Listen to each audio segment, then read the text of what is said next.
Good morning दोस्तों, बहुत स्वागत है आपका डेली करंट अफेयर्स की वीडियोज़ में। और आज है आपका 21 अक्टूबर 2020। ठीक है, आज डिस्कस करेंगे हम आज के करंट अफेयर्स। अब देखते हैं सबसे पहले कल का जो हमारा क्वेश्चन ऑफ द डे था पिछली वीडियो का, उसमें आपसे पूछा गया था कि अंतर्राष्ट्रीय बालिका दिवस कब मनाया जाता है। ठीक है, तो इसके बारे में आपको बताना था और इसका सही जवाब क्या होगा आपका 11 अक्टूबर को हर वर्ष मनाया जाता है आपका अंतर्राष्ट्रीय बालिका दिवस। और 2020 के लिए थीम क्या थी, जिसको हम विषय कहते हैं, ठीक, तो ये थी आपकी मेरी आवाज़ हमारा समान भविष्य। ठीक, हमारा समान भविष्य। तो इस थीम के आधार पर ये वर्ष मनाया गया आज का 2020 के लिए अंतर्राष्ट्रीय बालिका दिवस। थीम क्या थी, मेरी आवाज़ हमारा समान भविष्य 2020 के लिए। अब देखते हैं आज का पहला क्वेश्चन। ठीक है, आज का पहला क्वेश्चन है ग्लोबल हंगर इंडेक्स। ठीक, ये 2020 में भारत का कौन सा स्थान है, तो ये आपको बताना है ग्लोबल हंगर इंडेक्स में भारत का स्थान कौन सा है। ठीक है, तो ये रिपोर्ट हर वर्ष जारी की जाती है, ये भुखमरी के स्तर को बताती है किसी भी देश में। ठीक, और इस वर्ष भारत का जो स्थान है वो कौन सा रहा है हमारा, तो ये आपको 94वां 94th स्थान। और कुल कितने देश शामिल थे, ये इम्पोर्टेंट बात है। ये इस बार 107 देश कुल थे शामिल। 107 में से हमारी रैंकिंग क्या है 94th यानी 94, जो कि बहुत बुरी रैंकिंग है, बहुत अच्छी रैंकिंग हम इसको नहीं कह सकते, क्योंकि रैंकिंग में जितना पीछे उतनी ख़राब स्थिति उस देश में उस भुखमरी को लेकर है। ये ठीक, ये इंडेक्स इस बारे में बताता है। ठीक है, और इस स्थान पर जो रैंकिंग है इसमें पहले स्थान पर कौन सा देश है, तो ये आपका बेलारूस। ठीक है, बेलारूस। और दूसरे पे कौन है आपका, दूसरे पे आपका बोस्निया, और थर्ड पे आपका है ब्राज़ील। ठीक, थर्ड पे आपका ब्राज़ील है। और 107वें स्थान पर कौन सा है, यानी कि आखिरी रैंकिंग में कौन सा है, तो चाड। ये अफ्रीका महाद्वीप का एक देश है। ठीक, इसको चाद या चाड भी कहा जाता है, अफ्रीका महाद्वीप का ये देश है। ठीक है, तो ये तो थी भारत की रैंकिंग 2000 आपके 20 के लिए 94। अब ये देखो 19 का डेटा। 2019 में भारत की रैंकिंग क्या थी 102, और उसमें उस वर्ष 2019 में कुल शामिल देश कितने थे इस रैंकिंग में, तो 117 देशों में 102वीं रैंकिंग थी। ठीक है, और इस वर्ष कितनी है 94वीं रैंकिंग, यानी 94th स्थान पर इस बार है। और कितने देशों में 107 देशों में। और पिछली बार टॉप पे कौन था आपका, तो ये 18वीं रैंकिंग कौन सी थी इसमें, मतलब ब्राज़ील। चलिए आगे बढ़ते हैं। अगला क्वेश्चन आपका कपिला अभियान की शुरुआत किसने की। ठीक है, तो ये शुरुआत किसने की आपकी, तो रमेश पोखरियाल निशंक।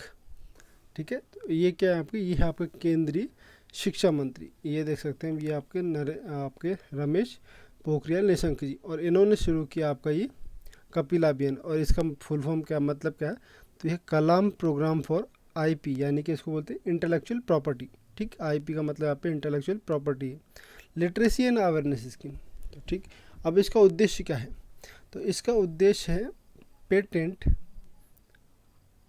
जो आविष्कार किए जाते हैं उनके पेटेंट और आविष्कार के लिए जागरूकता। ठीक, वैज्ञानिक क्षेत्र में हम जिसको कहें आविष्कार के लिए जागरूकता फैलाना। तो ये है इस जो कपिला अभियान है इसका उद्देश्य। ठीक, भारत में ज़्यादा से ज़्यादा पेटेंट हो, आविष्कार किए जाएँ और उसके आविष्कार को महत्व को समझा जाए। ठीक है, इस बारे में पूरा ये अभियान चलाया जा रहा है। तो किसके द्वारा, केंद्रीय शिक्षा मंत्री कौन हमारे, आपके रमेश पोखरियाल निशंक जी। ठीक, चलिए आगे बढ़ते हैं। तीसरा क्वेश्चन आपका 2020 के लिए दुनिया का सबसे शक्तिशाली पासपोर्ट किस देश का है। ठीक, तो ये पासपोर्ट की जो स्ट्रॉन्ग की एक रैंकिंग होती है, सबसे शक्तिशाली पासपोर्ट, ये हर वर्ष दी जाती है। ठीक, इससे पहले 2019 में कौन सा था आपका, तो 2019 में जापान देश का पासपोर्ट सबसे शक्तिशाली था। अब शक्तिशाली का मतलब ये है कि उस पासपोर्ट का अधिकतम देशों में, कितने देशों में एक्सेस है। ठीक, कितने अधिकतम देशों में वहाँ के नागरिक जा सकते हैं। ठीक, तो ये उसकी शक्तिशालिता को या उसकी शक्ति को प्रदर्शित करता है। तो इस वर्ष का क्या है आपका, तो ये आपका न्यूजीलैंड देश। तो न्यूजीलैंड का पासपोर्ट 2020 के लिए सर्वश्रेष्ठ सबसे शक्तिशाली पासपोर्ट माना गया है। और ये कुछ इस प्रकार का आपका पासपोर्ट दिखता है न्यूजीलैंड का। चले आगे बढ़े। अगला क्वेश्चन है जश्न हरूद समारोह का आयोजन किस राज्य में किया गया। ठीक है, इसको केंद्र शासित प्रदेश में हम कर सकते हैं, क्योंकि ये आयोजित किया गया आपका जम्मू कश्मीर में। ठीक, जम्मू कश्मीर में इसका आयोजन किया गया। तो यहाँ पे राज्य की जगह आप केंद्र शासित प्रदेश कर सकते हैं, यूनियन टेरिटरी। ठीक, केंद्र शासित प्रदेश। अगला देखते हैं आपका 5वां क्वेश्चन, भारत ने किस देश के साथ पहली संयुक्त बैठक की है? संयुक्त आयोग की बैठक की। अब ये विदेश मंत्रियों की बैठक थी एक तरीके से। तो इसमें ये देख सकते हैं, ये आपके भारत के विदेश मंत्री एस जयशंकर, ठीक, एस जयशंकर जी, ये है भारत के विदेश मंत्री जिन्होंने इसमें भाग लिया। और किस देश के साथ? तो चिली के साथ। अब चिली कहाँ है? तो ये है आपका पूरा साउथ अमेरिका, यानी कि दक्षिण अमेरिका महाद्वीप पूरा का पूरा। अब इसमें ये जो हिस्सा देख रहे हैं आप, ये येलो यानी पीला कलर का जो हिस्सा है आपका, तो ये है आपका एक देश जिसको बोला है चिली, और ये इसकी राजधानी सेंटियागो। ठीक है, ये इसकी राजधानी है सेंटियागो। तो इस देश के साथ भारत ने ये पहला समझौता किया है। ठीक, और इसमें जो क्षेत्र हैं जिन पर काम करने की बात कही गई, कौन कौन से क्षेत्र रखे गए इसमें? तो व्यापार हो गया आपका, व्यापार हो गया, कृषि हो गया, स्वास्थ्य और सामाजिक सुरक्षा। ठीक, सामाजिक सुरक्षा। इसके अलावा आपका डिफेंस भी है इसमें, रक्षा और अंतरिक्ष। ठीक, तो ये कुछ क्षेत्र है जिनमें साथ में मिलकर काम करने की यहाँ पे समझौता इन पे हुआ है। सॉरी, ये 5वें क्वेश्चन के लिए था आपका, इस क्वेश्चन के लिए थी ये चीज़, ये इसमें नहीं आएगी, ये क्वेश्चन नंबर 5 के लिए था। ठीक, ये इस क्वेश्चन के लिए था जो जिसमें आपको व्यापार, कृषि, स्वास्थ्य, सामाजिक सुरक्षा, रक्षा और अंतरिक्ष क्षेत्र में काम करने की यहाँ पे पहली संयुक्त आयोग की बैठक हुई है। किसके साथ हुई है? पे चिली के साथ। ठीक, चिली को हमने देख लिया मैप में, चिली का है ये वाला हिस्सा। ठीक, अगला क्वेश्चन आपका कि किस देश में हाल ही में आम चुनाव संपन्न हुए हैं? ठीक है, अभी आम चुनाव संपन्न हुए किस देश में? तो ये हुआ आपके न्यूजीलैंड में।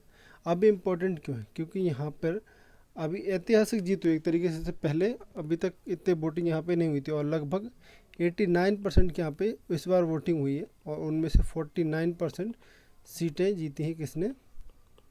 49% सीटें किसने जीती है? तो ये जीती है अभी जो रूलिंग पार्टी है यहाँ पे, लेबर पार्टी। ठीक, और इसकी अभी जो प्रधानमंत्री हैं वहाँ पे वर्तमान में वो कौन है? तो ये आपके जेसिंडा आर्डन। ठीक, जेसिंडा आर्डन जी, तो ये है अभी वहाँ पे प्रधानमंत्री, यहाँ पे न्यूजीलैंड में। ये है आपका न्यूजीलैंड मैप में। ठीक, एक दो इनके मेन आइलैंड है, ठीक है, जिनको आप ये नॉर्थ आइलैंड कहते हैं, उत्तरी द्वीप, और एक हो गया इनका दक्षिणी द्वीप। अब इन दोनों को जो मिलाने का काम करता है वो करता है कुक जल संधि। ये जो जल संधि है इसको बोला जाता है कुक जल संधि। ठीक, और इनकी जो राजधानी है वो किस पे? उत्तरी आइलैंड पे, तो इसको राजधानी क्या इनकी? वेलिंगटन। तो ये भी पूछा जा सकता है कि न्यूजीलैंड की जो राजधानी है वो किस आइलैंड पे है, उत्तरी या फिर दक्षिणी? तो ये आती है आपकी उत्तरी आइलैंड पे, यानी कि राजधानी क्या इनकी? वेलिंगटन। अगला क्वेश्चन आपका, मालाबार नौसेना अभ्यास 2020 का आयोजन किसके बीच किया जाएगा? ठीक है, तो आपको बताना है कौन सा समूह या कौन से देशों के बीच ये किया जाएगा। तो ये पहली बार किया जाएगा क्वाड समूह के लिए। ठीक, इससे पहले मालाबार अलग अलग देशों के साथ भारत करता है, लेकिन इस बार पहली बार ये किसके लिए किया जा रहा है आपका? तो क्वाड समूह के लिए। अब क्वाड समूह में क्या है? तो क्वाड जो है उसमें 4 देश हैं आपके। ठीक, इसमें आपका पहला होगा इंडिया हो गया, यानी कि हमारा भारत। इसके अलावा आपका ऑस्ट्रेलिया हो गया। ठीक, अब इनके विदेश मंत्रियों की बैठक भी थी क्वाड की। इसके अलावा आपका जापान हो गया, और चौथा है आपका यूएस यानी कि अमेरिका। ठीक, ये 4 देशों की संयुक्त नौसेना अभ्यास होगा। कहाँ पे आपका? तो ये 4 देशों का सब अभ्यास होगा। ठीक है, नौसेना अभ्यास, तो याद रखेंगे हम, ये आपका जापान, ऑस्ट्रेलिया और ये 4 देश आपके हैं। ठीक है, अगला देखते हैं आपका विश्व सांख्यिकी दिवस। विश्व सांख्यिकी दिवस कब मनाया था ये आपको बताना है। तो विश्व सांख्यिकी दिवस हर वर्ष मनाया जाता है आपका 20 अक्टूबर को। ठीक है, 20, और ये हर वर्ष नहीं मनाया जाता, इसका ये यहाँ पे पॉइंट है। तो ये मनाया जाता है प्रत्येक 5 वर्ष में एक बार, प्रत्येक 5 वर्ष में एक बार, यानी कि हर 5 वर्ष के गैप में ये मनाया था। और ये कब से मनाया जा रहा है? तो शुरुआत जो इसकी हुई थी वो हुई थी 2010 से। ठीक, 2010 से। उसके बाद ये मनाया गया 2015 में, और इस वर्ष मनाया गया 2020 में। ठीक है, यानी कि हर 5 वर्ष में ये मनाया जाता है। ठीक, और इस वर्ष जो थीम थी 2020 के लिए, थीम क्या थी, तो थीम थी इसकी आपकी connecting the world with data we can trust. तो ये इस वर्ष की थीम रखी गई थी, किसके लिए, विश्व सांख्यिकी दिवस के लिए। चलिए आखिरी अगला क्वेश्चन देखते हैं। उमर गुल का खेल से संन्यास, ठीक, उनका संबंध किस खेल से था, ठीक है, तो ये संबंध बताना आपको किस खेल से थे, तो ये थे आपके क्रिकेट के। और ये किस देश के लिए खेलते थे, तो पाकिस्तान के लिए क्रिकेट खेलते थे। तो उन्होंने हाल ही में सभी प्रारूपों से क्रिकेट की संन्यास लेने की घोषणा की है। अगला क्वेश्चन आपका, भारत ने किस देश से एयर कंडीशनर यानी कि इसको हम AC जिसको हम कहते हैं आम भाषा में, AC के आयात पर प्रतिबंध लगा दिया है। तो किस देश के साथ ये भारत ने प्रतिबंध लगाया, तो चाइना से जो आपके आयात किए जाते थे एयर कंडीशनर, इसको AC हम कहते हैं, तो उस पर भारत ने प्रतिबंध लगा दिया है, ठीक है। अब बात आती है चीन की। तो चीन की राजधानी क्या है आपकी, राजधानी की हम बात करें तो ये आपकी बीजिंग, ठीक, बीजिंग यहाँ पे राजधानी आपकी। और जो राष्ट्रपति हैं यानी कि प्रेसिडेंट क्या है आपके, शी जिनपिंग। तो ये आपकी क्या है, आपके राष्ट्रपति हैं चीन के। और ये है आपका पूरा चाइना का मैप। ये जो येलो कलर में आप पूरा देख पा रहे हैं, ये पूरा चाइना है, ठीक है। और यहाँ पे कुछ इसकी राजधानी बीजिंग है, ठीक। इसके ऊपर मंगोलिया, फिर रशिया, और इधर आ जाते हैं आपकी ताइवान, इसको ताइपे इसकी राजधानी है। और ये आपका साउथ कोरिया, नॉर्थ कोरिया वाला हिस्सा, ठीक। इसके अलावा म्यांमार, और यहाँ पे कुछ ये बाउंड्री आपकी इंडिया की, ठीक है। तो चाइना की राजधानी क्या आपकी, बीजिंग, ठीक। आज का आपके लिए अब है क्वेश्चन ऑफ द डे। आज का क्वेश्चन ऑफ द डे है, अंतर्राष्ट्रीय ग्रामीण महिला दिवस कब मनाया जाता है, ठीक है। तो इसका आंसर आप कमेंट बॉक्स में ज़रूर दें, और वीडियो पसंद आए तो लाइक से ज़रूर करें। वीडियो का PDF आपको लिंक से मिल जाएगी व्हाट्सएप या टेलीग्राम ग्रुप पे, जहाँ से भी आप चाहें डाउनलोड कर सकते हैं। उसकी लिंक आपको डिस्क्रिप्शन में मिल जाती है। कल मिलते हैं एक नई वीडियो के साथ, तब तक अपना ध्यान रखिएगा। धन्यवाद।